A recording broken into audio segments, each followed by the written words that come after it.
যে 9টি বিষয়ে ভুল করলে আপনার রেজাল্ট আসবে না।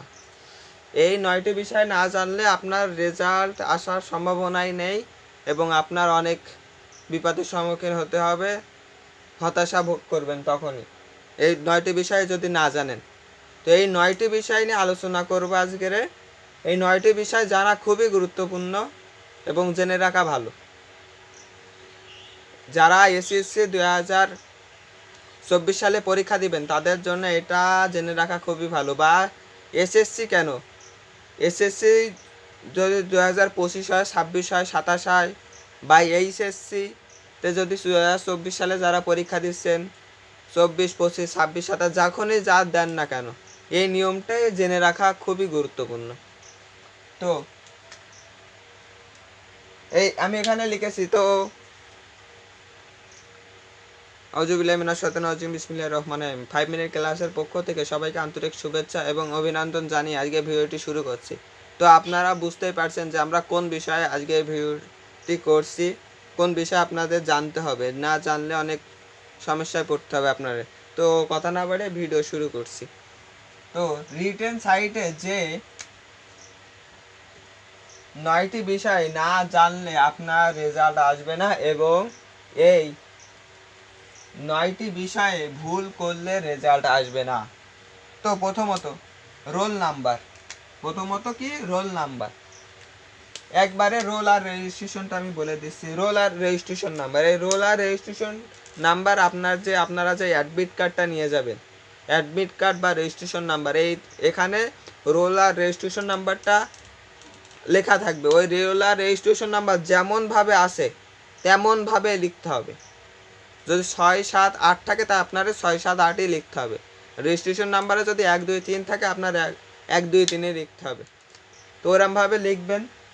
তো আপনার যদি রোল আর রেজিস্ট্রেশন নাম্বারে যে কোনো একটাই এমন ভুল হয়েছে, আপনার দেওয়ার কথা এই জায়গায় হয়ে গেছে এই জায়গায়, তো তখন আপনার করণীয় কি, আপনার যে গার্ড নিছে, যে ম্যাডাম বা স্যার যাই হোক, এই স্যারের কাছে তখনই আপনার বলা উচিত যে স্যার আমার এই জায়গায় ভুল হয়েছে। ভুল না হলে আপনি যদি না বলেন যে ওরামেও ভুল রয়েছে, সমস্যা নেই থাক, তখন আপনার কোনোভাবে রেজাল্ট আসবে না। কারণ রোল আর রেজিস্ট্রেশন যদি না বোঝা যায় তাহলে আপনার রেজাল্ট দেবে কিভাবে?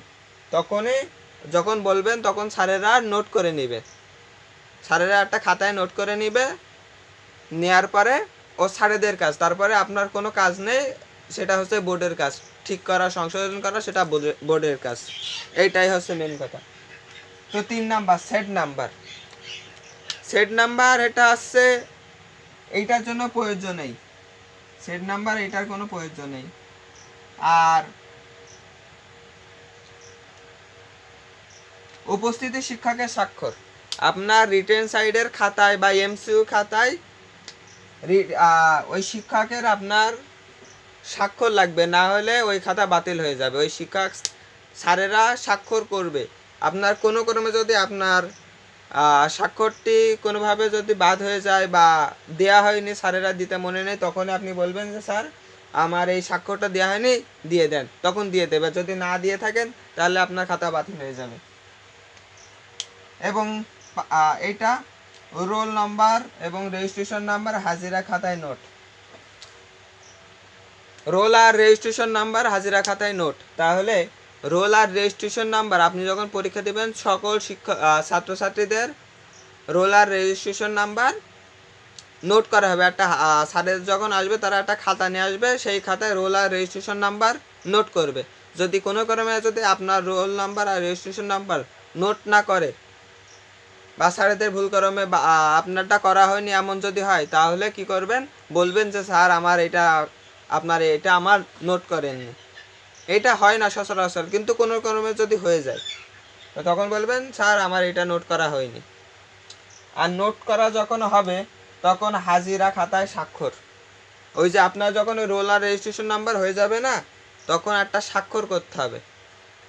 একটা হচ্ছে এমসিকিউ স্বাক্ষর আর একটা হচ্ছে রিটেন সাইডের স্বাক্ষর।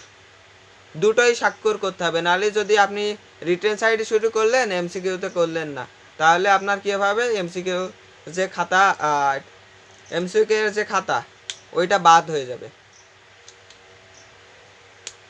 খাতায় দাগ দেওয়া যাবে না। রোল নাম্বার, রেজিস্ট্রেশন নাম্বার, শিক্ষকের স্বাক্ষর, হাজিরা খাতায় স্বাক্ষর বা ওইগুলাই না, রোল নাম্বার, রেজিস্ট্রেশন নাম্বার, উপস্থিতি স্বাক্ষর, রোল নাম্বার, রেজিস্ট্রেশন, এইগুলো এই জায়গাটা ওই প্রথম পৃষ্ঠায় আপনারা কোনোভাবে যদি এরাম দাগ বা এরাম দাগ কোনোভাবে পড়ে যায়, তাহলে আপনাদের করণীয় কি, ওই খাতাটা বাতিল করে দেওয়া, ওই খাতাটা বাদ দিয়ে একটা নতুন একটা খাতা নেওয়া। ওই খাতাটা বাদ দিয়ে স্যার আমার এরম সমস্যা হয়েছে বলে আপনি আবার নতুন একটা খাতা নেবেন, কারণ ওই দাগ দেওয়ার কারণে আপনার কম্পিউটার ওই রোল নাম্বার রেজিস্ট্রেশন কিভাবে মিলাতে পারবেন, আর ওই আপনার ওই খাতাটা কম্পিউটার বাদ দিয়ে দেবে, কারণ এটা তো আর স্যারেরা দেখে না, কম্পিউটারের হাতে। তো এই সাধারণ কলম ব্যবহার করতে হবে। আপনি roll number, registration number, set code যাই হোক, MCQ, set code, roll number, registration, এটা দুভাই এক।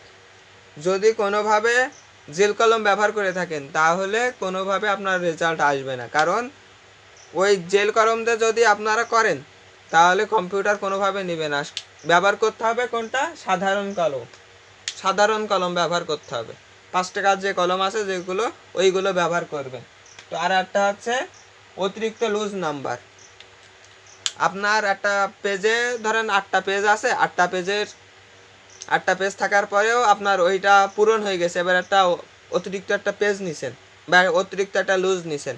ওই অতিরিক্ত লুজ নিলে কি করতে হবে, অতিরিক্ত লুজের ওখানে 1 নাম্বার লিখে, এবার মূল যে খাতাটা, ওই মূল খাতার ওখানে লেখা থাকবে যে অতিরিক্ত পেজ, তখন আপনারা কি করবেন, এরম থাকবে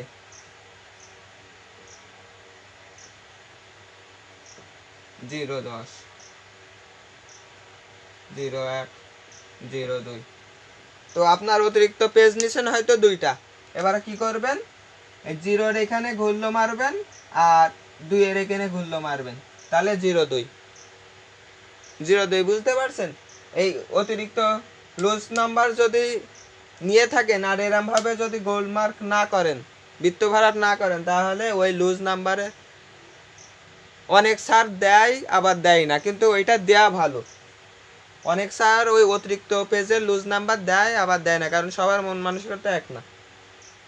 তো আজকে ভিডিওটি এই কয়টা বিষয়, 9টি না 8টি বিষয়, সরি এগুলো লেখালেখি একটু ভুল হয়েছে, 8টি বিষয় এগুলো জেনে রাখা ভালো। সেই জন্য আর আপনারা বলবেন যে সেট নাম্বার কিভাবে দিতে হয়, সেট নাম্বার কিভাবে দেব, রোল নাম্বার, রেজিস্ট্রেশন নাম্বার কিভাবে দেব, আর অতিরিক্ত লুজ নাম্বার কিভাবে দিব, এই বিষয়টি নিয়ে একটি ভিডিও হবে, কিভাবে বৃত্ত ভরাট করবেন, কিভাবে করবেন এইটা। তো আজকে ভিডিওটি এই পর্যন্তই।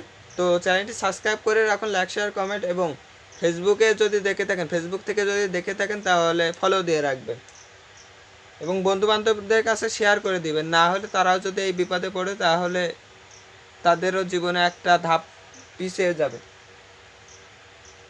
তো আজকে ভিডিওটি এই পর্যন্তই। তো চ্যানেলটি সাবস্ক্রাইব করে রাখুন, এই যে roll number, registration number, set number কিভাবে দিতে হয় না দিতে হয় এই বিষয় নিয়ে জানতে।